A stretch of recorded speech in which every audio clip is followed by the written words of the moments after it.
Hello hi everyone. तो ये vlog start होता है सुबह सुबह। बहुत दिनों से व्लॉग ही नहीं बनाया था क्योंकि मैं बहुत काम में रहती थी। तो आज भी हम लोग सुबह सुबह उठ के इतना काम कर रहे थे क्योंकि हम लोगों को जाना था घूमने। आज है महाशिवरात्रि। तो मेरे भाई ने हमें लालच दी थी कि आप लोग मुझे खेत में काम करने के लिए लगोगे तो मैं आप लोगों को घुमा के लाऊंगा और जो खाना चाहोगे वो सब खिलाऊंगा। ऐसा करके वो लेके चला गया, लेकिन हमारी गाड़ी थोड़ी हो गई थी पंचर। तो फिर पंचर बनवाने के लिए चले गए थे। पंचर बनवाने के बाद हमारा पार्सल आ चुका था। तो हमने वो पार्सल ओपन करके देखा और पता नहीं क्या निकलेगा। हम सब बहुत एक्साइटेड थे। भाई ने तो बोला ही नहीं था कि क्या मंगवाए है। और फिर हम लोगों ने वो ओपन करने के बाद पता चला कि उसमें तो वो गाड़ी का सामान था, कुछ भी लेने का नहीं था।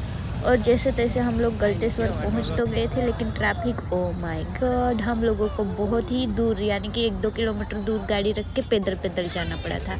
यही तो स्ट्रगल है। भगवान जी हमें इससे ही नहीं बुलाते, स्ट्रगल करके ही जाना पड़ता है। और फिर हम लोग जैसे तैसे अंदर पहुंच गए थे। इतने थक चुके थे कि क्या ही बोले, लेकिन फिर हमें भोलेनाथ जी का दर्शन हो गया था।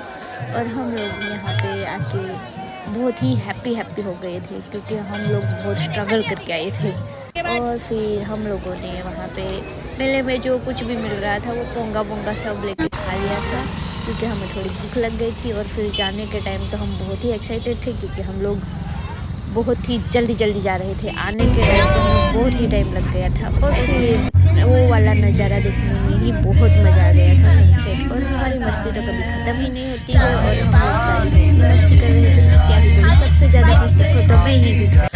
और ये मेरे भाई लोग तो पता नहीं क्यों शर्माते रहते हैं एनी टाइम। ये देखो मुँह फेर लिया है सारी लोग ही। और फिर मेरे भाई को गाड़ी चलाते वो क्या बोलते हैं, थक गया था।